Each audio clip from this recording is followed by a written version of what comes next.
Let's talk about first type of classification of conjunctivitis, that is infective conjunctivitis. So the infective conjunctivitis is that type of conjunctivitis which is occurs due to the infection. So the infection of what? Infection of particular bacteria, infection of particular group of viruses, infection of particular group of Bedsonnia group of organisms, and many types. So this conjunctivitis occurs due to the infection. So this infective conjunctivitis is further classified into following types. The first type is bacterial conjunctivitis. That is, this conjunctivitis occurs due to the bacterial infection. Second is viral conjunctivitis. This viral conjunctivitis occurs due to the viral infection. Third type is conjunctivitis due to infection of Bedsonnia group of organisms. And last type of classification is conjunctivitis due to special infections. So the infective conjunctivitis is first and primarily classified into following four types. First is bacterial conjunctivitis, second is viral conjunctivitis, third is conjunctivitis due to the infection of Bedsonnia group of organisms, and last, that is conjunctivitis due to the special infections. Let's talk about bacterial conjunctivitis in detail. So the bacterial conjunctivitis is that type of conjunctivitis which occurs due to the infection of particular group of bacteria. So the mnemonics for the bacterial conjunctivitis classification are a main part of past anniversary. So this A is nothing but the acute catarrhal or mucopurulent conjunctivitis. What? Acute catarrhal or mucopurulent conjunctivitis. The M stands for membranous conjunctivitis.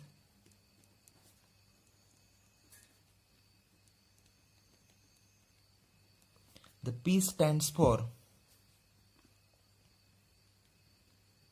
pseudomembranous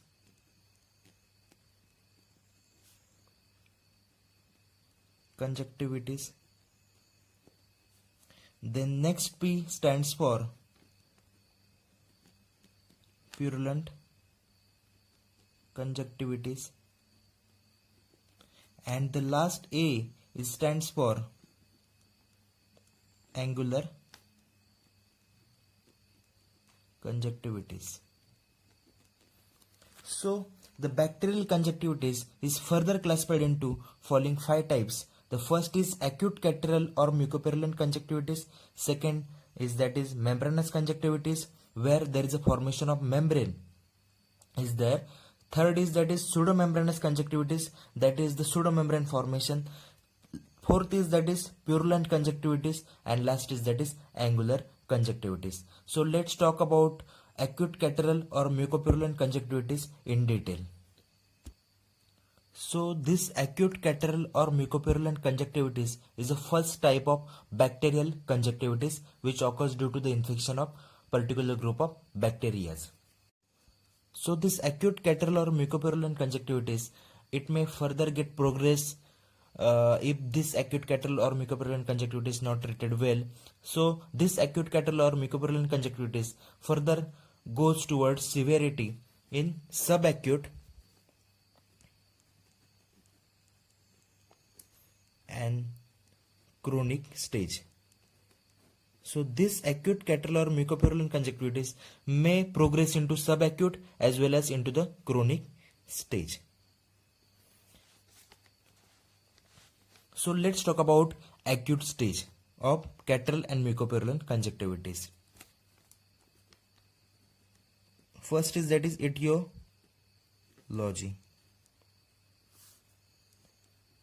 This acute cataract or mucopurulent conjunctivitis occur at any age. At any age, and there is no preference in the sex. So this type of conjunctivitis can happen at any age and there is no any preference in the sexuality. So this acute cataract or mucopurulent conjunctivitis, it is also the commonest cause of red eye. So now let's talk about the pathogenesis of this type of conjunctivitis.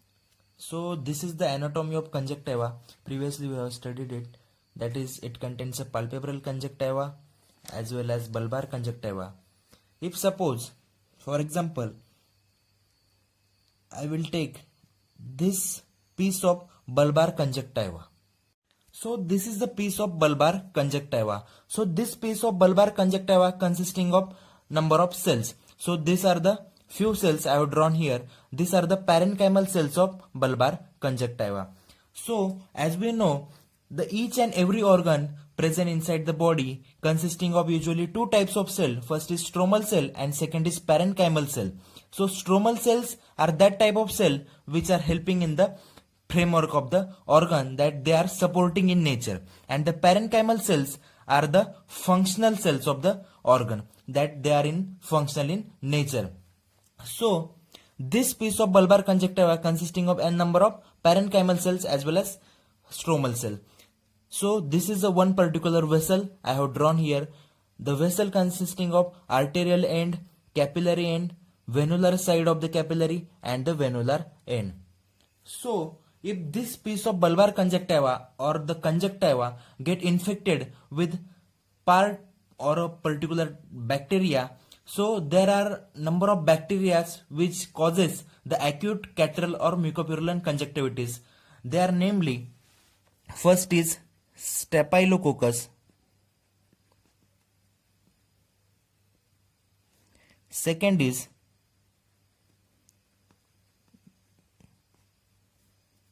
Pneumococcus, third is Kochwicks bacillus,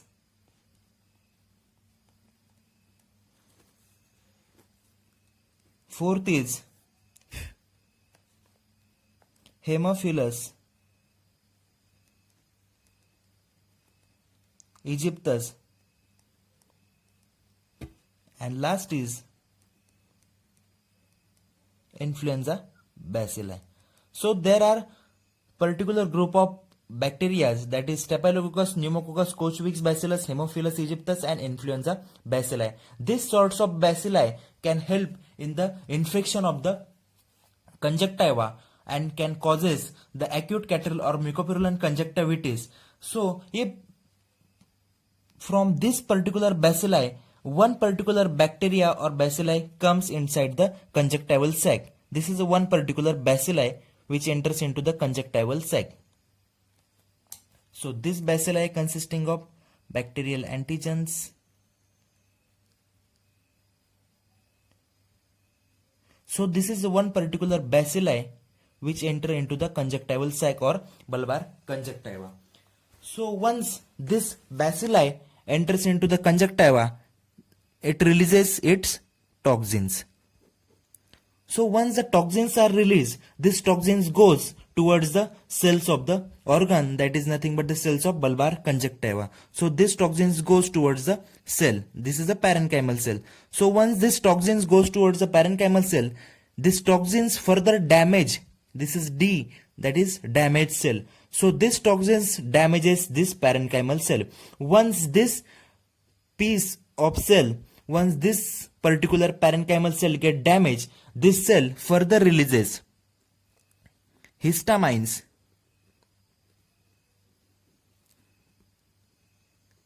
prostaglandins, leukotrienes and many chemical mediators which helps in inflammation. So this damaged cell when releases histamines, prostaglandins and leukotrienes, this histamine, prostaglandins and leukotriene goes towards the arterial end of the vessel. So there are muscles present around the vessel. These are the smooth muscle. So once this histamines, prostaglandins and leukotrienes and all other chemical mediator get released from the damaged cell, this particular sorts of chemical mediators goes towards the smooth muscles which are present around the vessel. Once this particular chemical mediators goes and binds to this smooth vessel or binds to this smooth muscle start relaxing, and once this smooth muscles start relaxing, the arterial end of the vessel get dilated. When this arterial end get dilated, the more and more amount of blood comes inside the artery, and which further increases the capillary blood pressure. So what is capillary blood pressure? The capillary blood pressure is nothing but the hydrostatic pressure. So hydrostatic pressure is nothing but the capillary blood pressure, and that hydrostatic pressure is always an outward driving force. So what do you mean by outward driving force? Outward driving force is nothing but this hydrostatic pressure drives the plasma proteins outside the vessel. So these are the number of plasma proteins present inside the blood vessel. This is one particular blood vessel. So these are number of plasma proteins present inside the blood vessel. So once this hydrostatic pressure inside the blood vessel get rises, this outward driving force drives this plasma protein outside the blood vessels, and finally this plasma proteins comes outside the blood vessel due to rise in the hydrostatic pressure. This is nothing but the hydrostatic pressure. So once this hydrostatic pressure get rises, we know that each blood vessels is formed by the endothelial cell. These are the number of endothelial cell.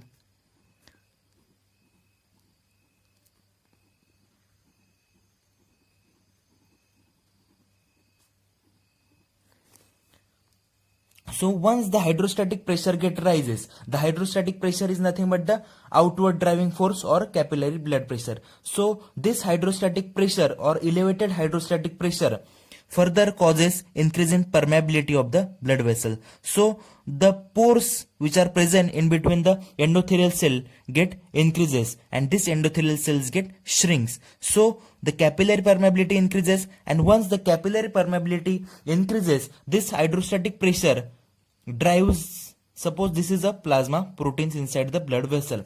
So this elevated hydrostatic pressure drives this plasma protein, this group of plasma protein outside the blood vessel. So finally the plasma proteins as well as some amount of blood as well as fibrin material are coming outside the blood vessel. So this elevated hydrostatic pressure outwardly drives the plasma protein as well as number of inflammatory cells as well as fibrin material. So finally the number of inflammatory cells which are secreted during the process of inflammation, number of plasma proteins as well as fibrin strands are get excreted from the blood vessel due to rise in the hydrostatic pressure. So finally there is a collection of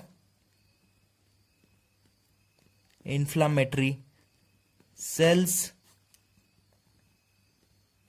plasma proteins,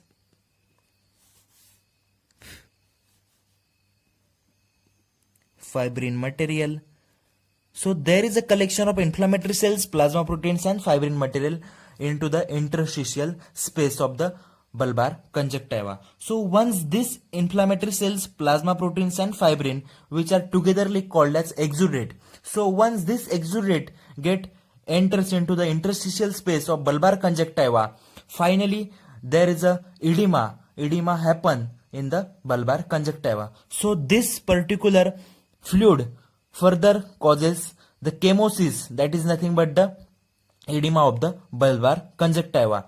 As we know that bulbar conjunctiva is loosely attached with the sclera, so this particular exudate further comes outside the bulbar conjunctiva. It further comes outside the bulbar conjunctiva and it further goes towards the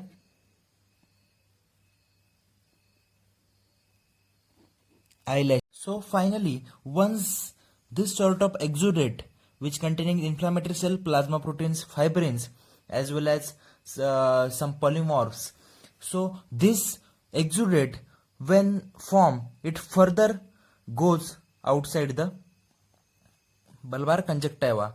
So because the bulbar conjunctiva is loosely attached with the sclera, and finally this exudate comes on the surface of the eye and further goes towards the eyelashes. So again, this is bulbar conjunctiva. As we know, the bulbar conjunctiva is loosely attached with the anterior surface of the lens. So the form exudate further comes outside the bulbar conjunctiva, and once this exudate comes outside the bulbar conjunctiva, it spreads all over the anterior surface of the lens. And once this sticky fluid, which containing the inflammatory cells, dead bacteria, as well as plasma proteins, fibrin strands, or the tears, so this all sticky fluid further coagulate and forms the thin layer on the anterior surface of the lens. And once this thin layer is formed on the anterior surface of the lens, the patient complaining of mistiness of vision, that the vision of patient get blur. Also the patient complaining of stickiness of eyelids at the night, because all the exudate which finally covers the anterior surface of the lens and forms a thin layer on the anterior surface of the lens, the sum of the exudate get caught into the eyelashes, and once this exudate caught into the eyelashes, further it causes stickiness of the lids. So patient also complaining about the stickiness of the. Once the inflammation become more severe or it goes on more severe level, there will be a diapedesis of RBCs. That this is the blood vessel, suppose this is a blood vessel and these are the RBCs. So once the inflammation become more severe, there will be a diapedesis of RBCs, that RBCs get squeeze out of blood capillaries, and finally the RBCs comes into the conjunctival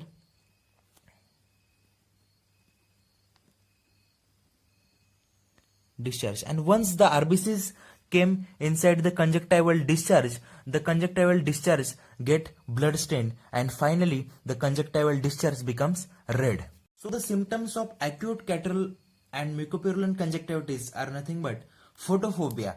Photophobia, that patient can't tolerate light. Second is that is mistiness of vision, that patient complaining about the blurring of the vision. And third is that is sticky eyelid at night. This sticky eyelid results from the exudative fluid which is get formed from bulbar conjunctiva. It enters into the anterior surface of the lens, enter on the anterior surface of the lens, and from there it further goes and stuck at the eyelashes. So finally, once this exudative fluid stuck at the eyelashes, further there will be a sticky eyelid. And what are the clinical signs get observed in the acute cataract and mucopurulent conjunctivitis? The clinical signs are nothing but the inflammatory signs. All the inflammatory signs get observed.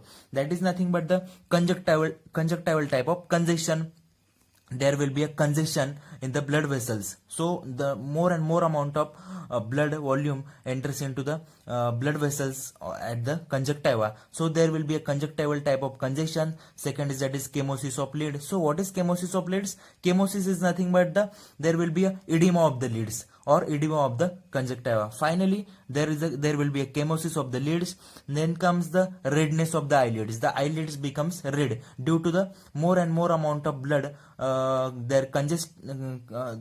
because the more and more amount of blood is congested into the blood vessels. So there will be a redness of the eyelid, and also there will be a rise in the local temperature.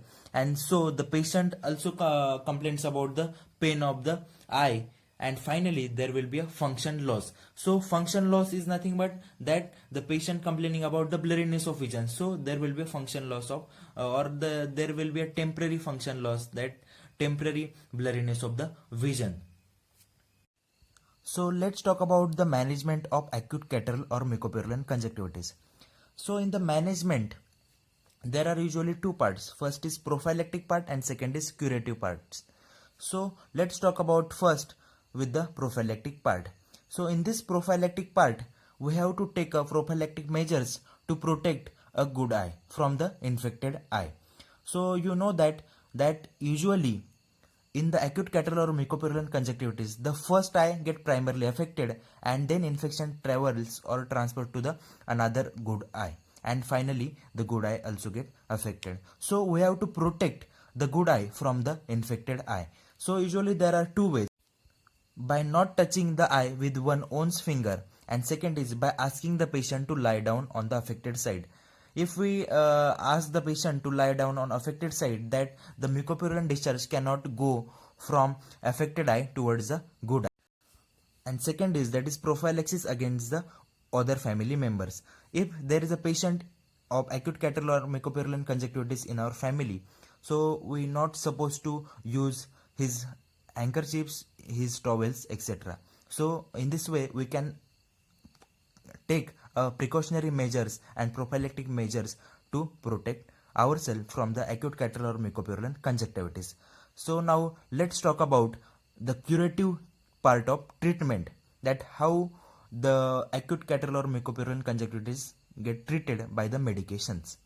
The best curative treatment is to take a affected conjunctival swab and go for the screening of that swab. Once we go for the screening of the conjunctival swab, we can isolate a particular microorganism, that is particular bacteria, which causes that infection. And once we find that particular bacteria which is responsible for this infection, we can fix the proper antibiotic treatment for that particular organism or that particular bacteria. So let's go for the other treatment of acute cataract or mucopurulent conjunctivitis. The first is that is the washing of conjunctival sac with warm normal saline 3 times a day. So this washing with the normal saline help us to remove dead bacteria as well as mucopurulent discharge from the affected or infected conjunctival sac. Second is that is using a mild astringent drops, that is lotioargerol 5% or lotioprotegol 5% 3 times a day. So this lotioargerol or lotioprotegol 5% help us to destroy the surface epithelial cell. So the organisms which are present inside the surface epithelial cells also get destroyed and we can recover the condition. The another treatment is use chemotherapeutic agents like sulfacetamide 20% 3 to 4 times a day. And the last, that is broad spectrum antibiotic treatment, that is we can use the tetracycline 1% or oxytetracycline. But always remember that we can't use steroids for this acute cataract or mucopurulent conjunctivitis because it will help us the bacteria to grow. If this acute cataract or mucopurulent conjunctivitis not treated well, it will further progress into the subacute as well as into the chronic stage. So in this subacute cataract or mucopurulent conjunctivitis, it has the same pathogenesis as the acute stage has. So let's talk about the chronic cataract conjunctivitis. So this chronic cataract conjunctivitis is nothing but the chronic irritation or chronic inflammation of the conjunctiva. So it is the chronic inflammation. So this chronic cataract conjunctivitis, it is a chronic inflammation of the conjunctiva. So what are the causes? The etiology consisting of primary, if acute phase is not treated well.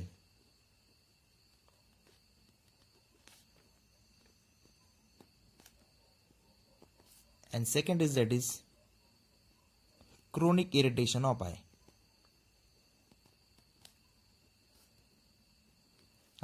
So how the eye get irritated chronically? So the eye can irritated with the smoky atmosphere, or it may be irritated with the errors of refraction. So the causes of the chronic irritation are smoky atmosphere,